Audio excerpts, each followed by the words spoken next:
Next at their command, the daughter of the sword arrayed herself in her petticoat, adorned with beads, and decked herself with her necklace of brass, and with her bracelet and her arm's length, and went to where the monster stood at the gate of the ravaged village. "Climb up onto my back," he commanded, and the princess obeyed.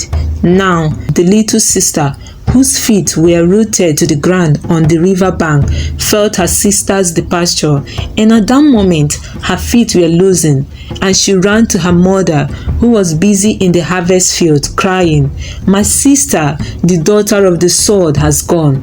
The mother ran back to the village. Everywhere she sought her daughter, looking in all the huts which has been despoiled, but nowhere did she find her child.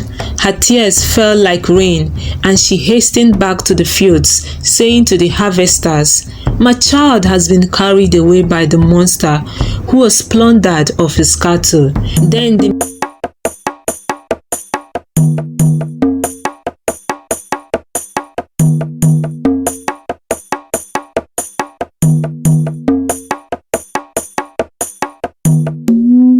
In days long past, there dwelt a great king, whose dominions extended from the rising of the sun to its setting, and who had conquered lands far to the north and south.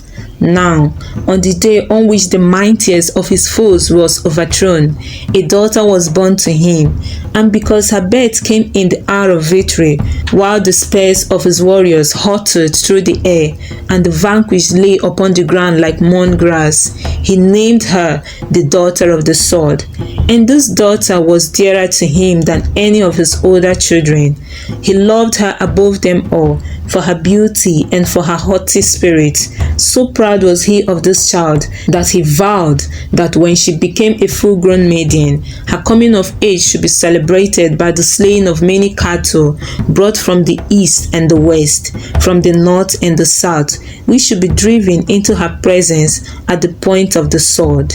In such vast huts should they camp, the trampling of their feet would raise a cloud of dust so dense that the face of the sun would be darkened.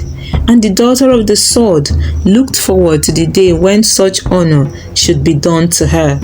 The years passed, and the princess grew to be a stately maiden. When she had reached her full stature, she went far out unto the veld with her damsels, and having chosen the place of her sojourn, she bade them to go back to the village and tell her father to send the cattle according to his promise. The king, well pleased, ordered his men to drive 20 oxen into the presence of his daughter. But when they approached, the princess looked disdainfully upon them and said, "I see nothing." The men returned to the king, who bade them once more go into his daughter's presence and take with them 40 head of cattle. But the daughter of the sword refused to look upon them, saying again, "I see nothing." The king, who rejoiced in the pride of his daughter, now ordered 100 oxen to be driven from the crowds. But the princess still wore the same high look as before, and pointing upward, saying, "There is the globe of the sun, and until it is darkened according to the saying of my father, I will never return to my home." It was in vain that the king sought to satisfy her. From far and near he sent forth his men to lay tribute upon the people, and though the oxen now numbered many thousands, they were rejected by the princess. At last he levied a great army and bade the warriors go far beyond the bounds of his kingdom and bring in all the cattle from the neighboring lands. The army went forth, and it came to pass that after many days the host came to a green and fertile valley where many thousands of cattle were grazing. The hides of the beasts were smooth and sleek, and their branching horns glistened in the sunlight. It was a godly sight, for in that valley lay the wealth of one mightier than the father of the haughty princess. The warriors went stealthily to the far end of the valley, And with shouting and with blows from their spears, they began to drive forth the frightened beast. But a voice from the heights calls out, "To whom belong these cattle which you are driving away?" And looking up, they saw stretched upon the hills a huge monster, the Lord of the cattle, whose form was so mighty that upon it grew vast forests, and so great was his length that the whole countries lay upon his back. In some of these lands it was early harvest, while in others it was winter. But laughing the warriors cried, "Out upon you, you hairy beast!" And with blows from their spears they drove the frightened multitude across the plains to where abode the daughter of the sword. Their coming was heralded by a noise like thunder, and the dust of their hoofs rose in a mighty cloud which darkened the face of the sun. "Behold now," cried the king's daughter, "the promise of my father is fulfilled," and her heart was satisfied.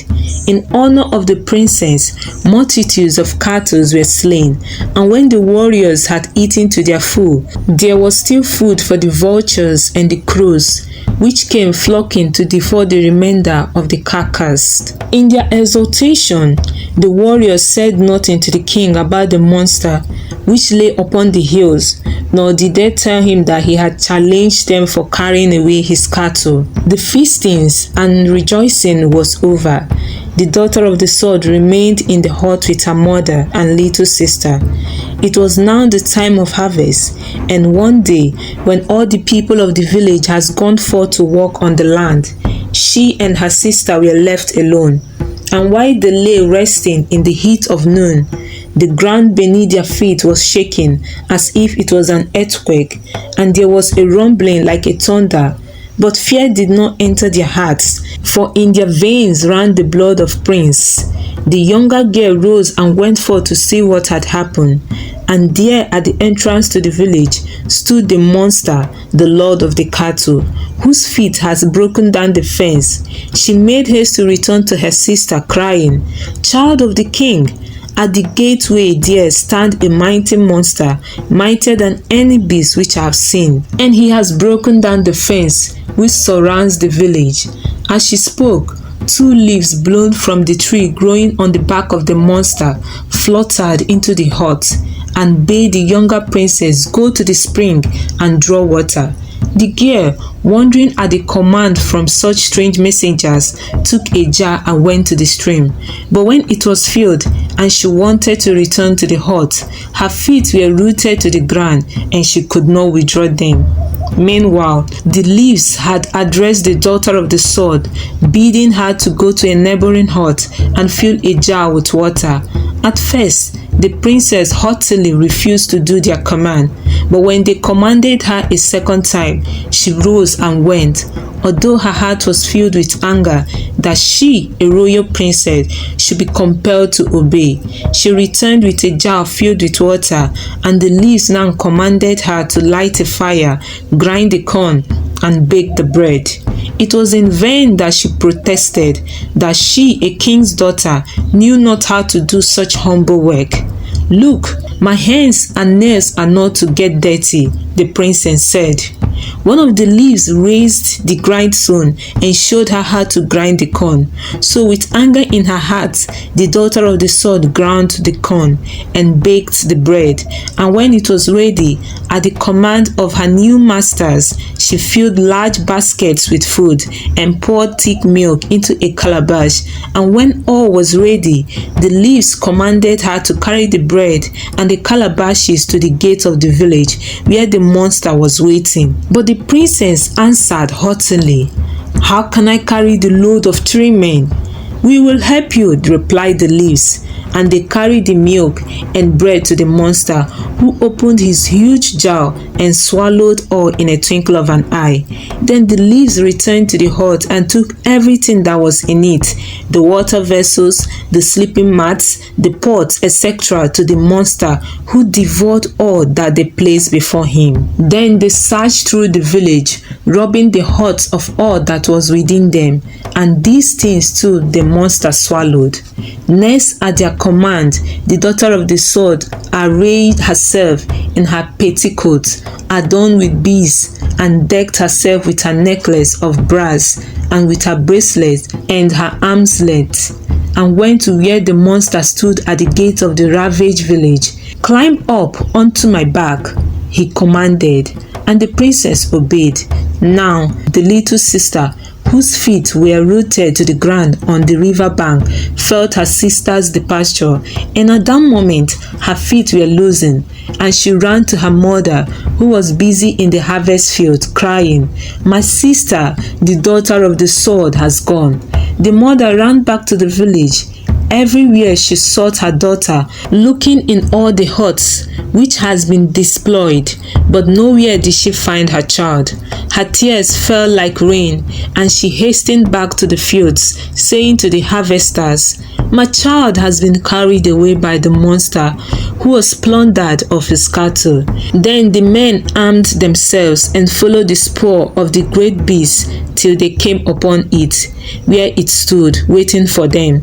At the sight of the warriors, the lord of the cattle laughed and said, "Do what you will do quickly, that I may go, for the sun has set already." Then one after another, the men hurled their spears against the monster's side, but they hurled them in vain. Some struck against a rock and were turned aside. Some sank harmlessly into the grass, while others splashed into a pool. The monster was unhurt, but because of the weeping of the mother and the little sister, the lord of the cattle allowed the daughter of the sword to descend from his back and take farewell from them. However, he didn't allow her to remain long with them, and ordered her once more to mount upon his back.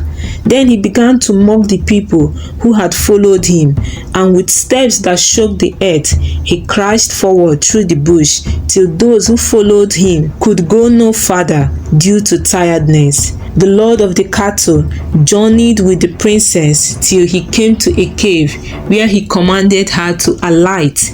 In the cave, she found a pillow, a sleeping mat, some bread, and a jar of water. Here he left her, saying, "I am avenged, for I have spoiled your father. He would have received many head of cattle when your bridegroom claimed you, but now he will never see you again. He robbed me of many cattle, and now in my turn I have taken his daughter." And the daughter of the sword remained where he had left her, and there befell her many strange adventures till she aged and died. All these were written in the hearts of her people.